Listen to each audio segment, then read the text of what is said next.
this is important for those of you guys who want to at least get an idea of what Jen is all about. I believe that this is a clip that was responded to by, if you guys don't know who Brianna Wu is, clearly you don't really want to know. It's just another person who's paid off by, in this case, it appears to be AIPAC, but here's what happened the other day. This is a rogue state. And at this point, to me, the only way this is ever going to end is with like a United Nations type of force going in on the ground and basically taking over and essentially creating, I don't know, some sort of intermediary situation. But like, these people cannot be in control of their own state anymore. They just cannot be. This to me is like Nazi Germany at this point. All right, so that's the clip of a commentary that Jen put on based on what's been going on recently in Gaza and the West Bank. Any of you who saw it's funny, everyone was saying that there's no such thing as human shields, being that Israel doesn't use human shields. And then lo and behold, here comes the video with a guy literally on the grill of a tank, a Palestinian on the grill of a tank, and they're using him as a human shield. I mean, it is so bad. And so Brianna Wu, who is this, I guess she was a gamer and at one time was part of, I think, a rebellion pack. And so she basically decides to come out and say, progressives, regime change is evil in America. We're imperialist pigs to go after Gaddafi, bin Laden, ISIS, and Assad. Well, here's the thing. Regardless of what you think of, again, this is bin Laden we're talking about. This is ISIS we're talking about. And there's Bashar al-Assad we're talking about. Now, the biggest reason why Omar Gaddafi was taken out is because Libya became the most profitable nation in Africa. And the reason why Gaddafi was taken out is because he was trying to take Libya off of the US dollar or off the petrodollar. When that happens, kiss your nation goodbye, because that's how we operate. And that's why we go in and do regime change. Bin Laden, no argument there. He was used as a proxy for us during the 80s when the Russians invaded Afghanistan. Then, of course, there's a lot of things that we ended up doing. And, of course, he turned into this wealthy benefactor for Islamic fundamentalism. And, of course, that in part led to 9/11. So going after him, completely understandable. ISIS, again, where does ISIS come from?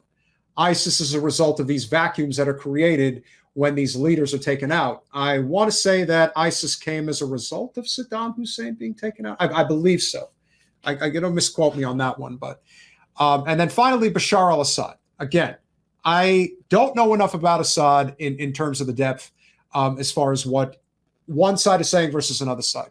There are people who say that Assad gasses his own people, and then there are those who say it's total bullshit. That does not happen. And of course, the difference here is that it's Bashar al-Assad, the president of Syria, who is actually fighting ISIS. So you have to decide. Are you with ISIS or are you with Bashar al-Assad? Again, there's tyrants all over the world. It's 6 of one, half a dozen of the other. But the destabilization of the Middle East comes when you take out these tyrannical leaders, if you want to call them that. But at least there was stability. That's the biggest reason why Bush 1 did not take out Saddam Hussein back in Desert Storm in 1991. And as it turns out, there's information being leaked today that apparently the Mossad was trying to assassinate Bush as a result of not going in and taking out Saddam. So now Brianna Wu continues with her, also progressives, the UN must invade and dismantle the only democracy in the Middle East. Okay, so is there anything that Jen said in her statement that indicated that the UN is invading Israel and is taking them hostage? But this is the conclusion that paid propagandists in the political arena do all the time. They don't give a flying F if it's true or not. They just care if they're getting paid. That's what matters. Am I getting paid? Do I get my money? That's what matters. There are no principles here. And again, Why would somebody like Brianna Wu attack somebody like Jen Perelman, who was saying that Netanyahu's end goal for Israel is to drag the U.S. into a regional war with Hezbollah?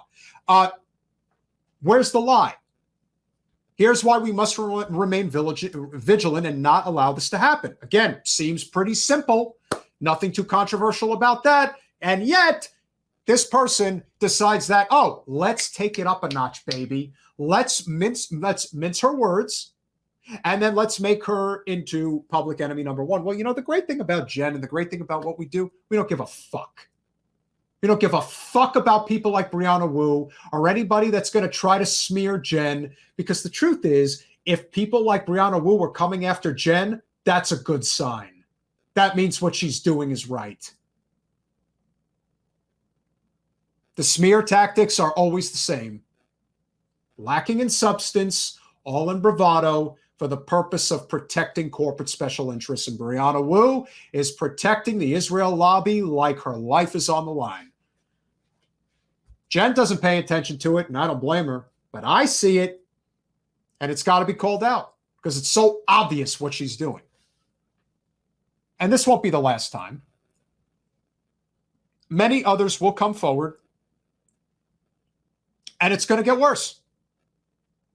That's what's going to happen. But let it.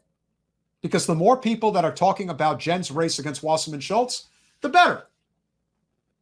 As far as Debbie's concerned, she would rather nobody be talking about this race. She'd rather no one know that this is going on. It's kind of like just run out the clock. That's the goal. Run out the clock. Don't let anybody know that this is happening. And so that is the thought process. Let the clock run out, and that's how I'll survive. Well, I hate to break it to you. I do not think that that is going to be an issue.